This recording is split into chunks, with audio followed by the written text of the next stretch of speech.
Hey everybody, welcome back to another of Vendel's weekly arcade quest tutorials. It's been a little while, and that's because there hasn't actually been a new arcade quest. They've mostly been just doing reruns for the last little while, so I wasn't very inspired to give people new advice, since the old advice was pertinent and for an even more difficult mode.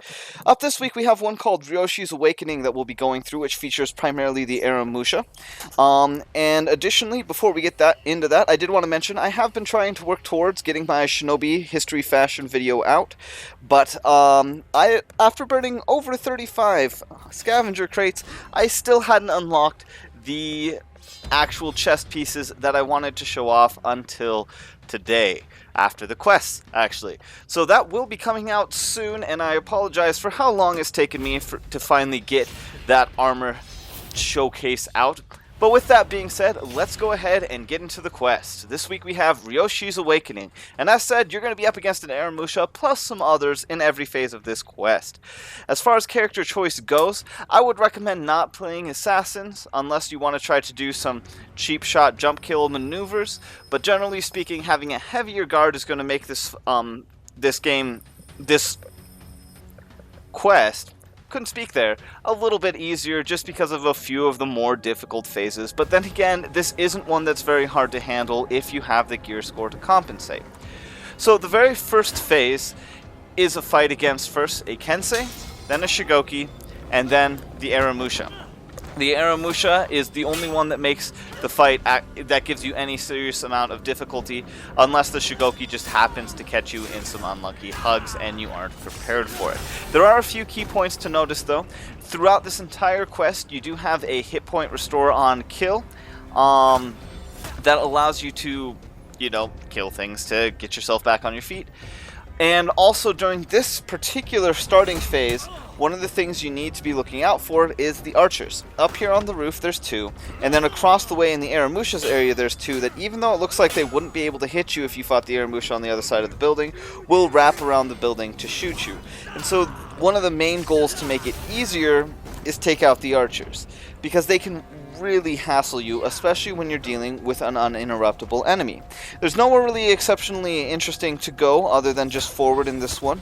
There are a broad variety of enemy mobs that if you somehow are not doing well against the Aramusha and are able to disengage, you can take them out for some extra hit points after disengaging. So now let's talk about some of the few pointers for each of the individual AIs. The Kensei, the main thing you need to be looking for is fainted heavies far into the combo, and then of course the dodge heavy that they get that comes from the opposite direction of the dodge. If you're prepared to deal with those, you'll be doing just fine. The Shigoki will occasionally throw out a lot of his hugs, and so remember that you can dodge and then back roll to avoid his entire mix-up with his hugs, and it's best to play that way every time he goes for one of his charged heavies. For the Aramusha at the end, it's a level 2 Aramusha. Do be afraid of the flurries, but remember every other blow has to come from the top unless he's going to feint them, which this one doesn't do too regularly. And if you're playing a character with unblockables, remember those work particularly well against the Aramusha because they will go through his full block. I also, for the course of this quest, decided to make an attempt with my Hitokiri at a low gear score again. Not as low as the last time that I did this, but it is at about 60, so I'm definitely suffering some extra damage and doing a little less damage than I should be doing. And for the first phase, I mostly utilize just jump attacks to get through. But you'll see a few other tricks, and I'll talk about a few other ways to approach fighting particularly the Aramusha with the Hitokiri in the upcoming segments. So the second phase is Whispers of Vengeance, and once again we're given heal on kill and damage up while our health is going down. We're now pitted up in a small close arena against an Ryoshi, a Shinobi, and an Aramusha. Only the Aramusha needs to be killed, which is key for performing this quest with heavies in my opinion. If you're playing this quest with an assassin, this little segment is going to be a little bit difficult, especially if you're playing one of the ones with a smaller block, because you're not going to be able to get revenge as easily.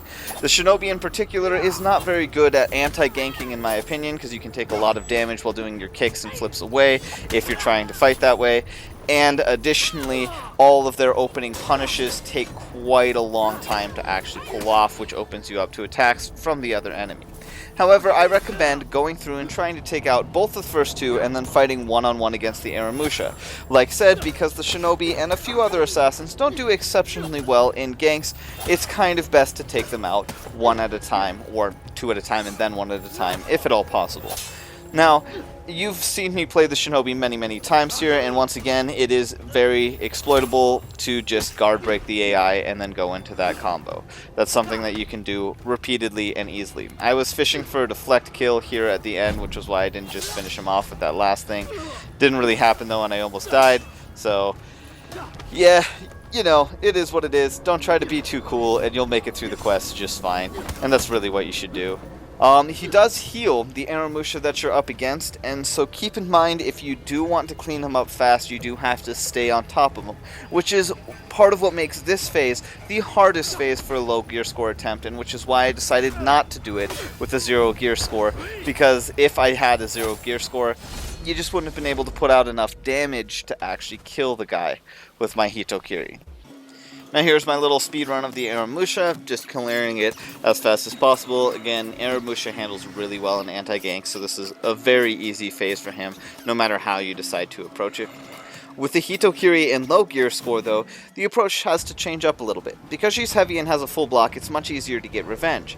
And after playing many times trying to do it like I did with my Shinobi, where I took out the first two beforehand, I just found I didn't have enough health and recovery total afterwards to really turn things around, and the Aramusha was actually still a decent hassle one-on-one, so there was a couple times where even though I did make it that far, I just still died. I found the easiest way and most replicatable way was to just fight for revenge and then just wail into the Aramusha. The Hitokiri is a really good matchup for the Aramusha for a couple different reasons. One, because if the Aramusha tries to do his mix-up and you happen to have tried to parry, you'll end up just, you know, finishing it out with hyper armor if you just hold it down and then charge. So you have kind of an option select with your charged heavies for trying to parry his deadly feints, which makes it pretty easy to handle him. Additionally, you can put out a lot of damage through your hyper armor. He can't dodge and deal with things. So in short, the Hitokiri ruins most of his mix-up. And if you ever see him go for a blade blockade, just hold the button down a little bit longer, get that unblockable, and clip him through it.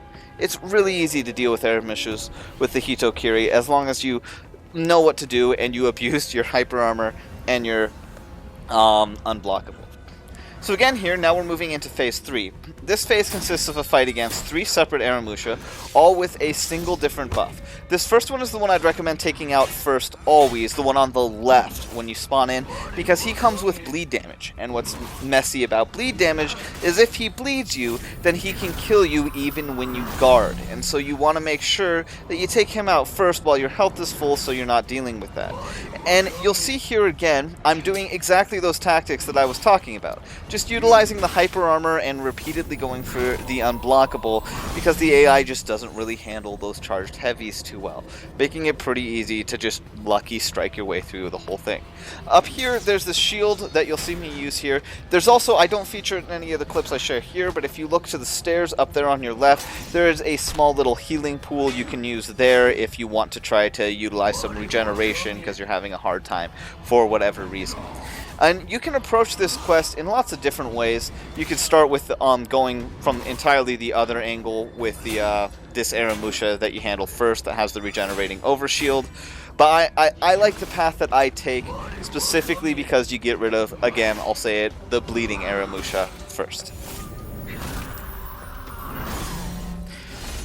Also, by taking out the bleeding Aramusha first, as a side note, you get to use the attack buff right away, and that attack boost makes going through things, especially at a lower gear score, a lot easier, so you're not having such a struggle to kill everything around you.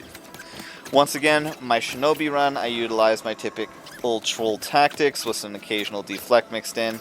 I had some interesting things happen though with the deflect that I noticed during this quest.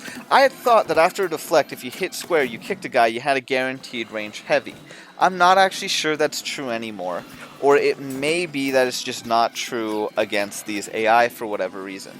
But for whatever reason, if you deflect into a square with the Shinobi and you kick the enemy and then you follow up with the heavy, that heavy will not land. I saw it multiple times, they block it. I haven't seen them parry it, but they are very capable of blocking it, so that is definitely something to look out for. And I'd be interested to test that interaction again with some other players to see if it still operates the way that I thought it did, and maybe I was just completely wrong about that. Who knows? Phase 4 is a survival phase, so I'm going to speed through this but offer just a little bit of advice on each of the individual heroes. You have to survive this for 2 minutes. You're up against an Aramusha that I think does more damage when his health is getting low, but he's pretty easy to deal with. He might be a level 3 Aramusha, but you're still just going one-on-one versus him, and if you know how to deal with Aramusha, they're pretty easy. You back dodge at the right time and you can negate most of their mix-up and just be prepared for the top parry.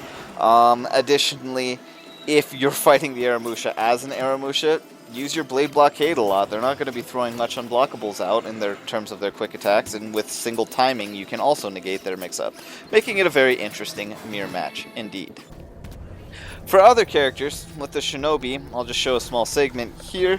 You just rinse and repeat the same method that you always might repeat, or whatever gimmicky way you can avoid them. Dodge attacks also work fairly well against certain aspects of the Aramusha, and he does not seem to generally react well to trying to catch you out of dodge attacks, which some good Aramusha players, I do this quite frequently, are capable of. Moving on to the Hitokiri.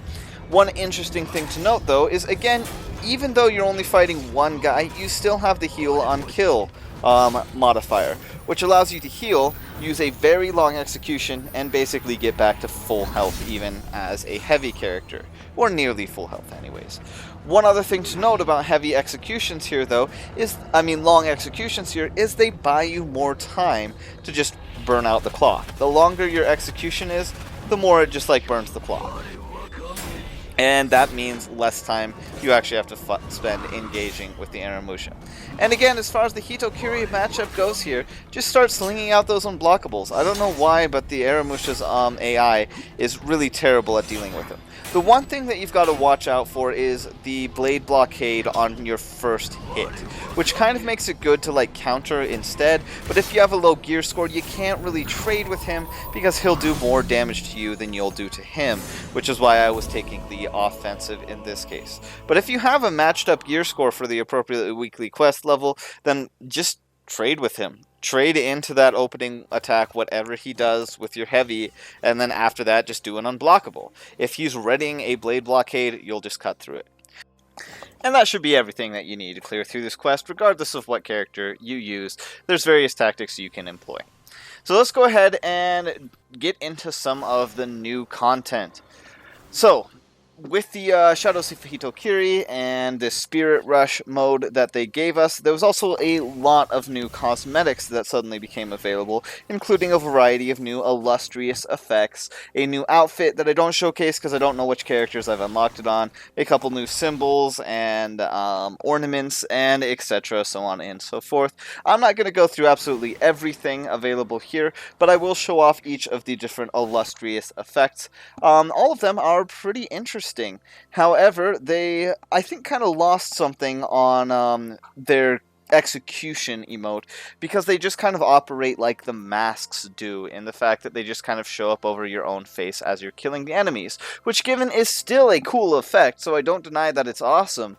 I just think, if you're gonna have the pet type creature that flies around and does its own thing, you might as well make the execution a little more interesting with what it does, kind of like what they did here, as you see with the emotes, where it bursts forward afterwards and is still hovering behind you instead of as part of you.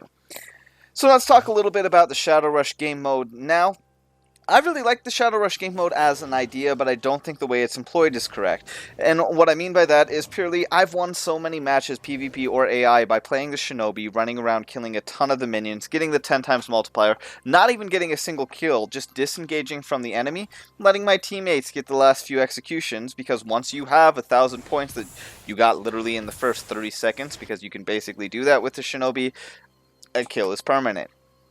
And it just makes it a little too easy to get through. In my opinion, they should have made it so that the matches lasted a little longer by having a scaling multiplier.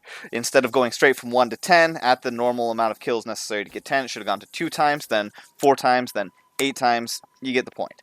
But anyways, it is what it is. It is still a fun game mode, and I have enjoyed some of the new stuff coming out, even though, gotta admit, I was disappointed in Ubi showing at E3 for this. But that being said, I don't want to get into those opinions, so just remember, modifiers modify your playstyle. And Vendel, out.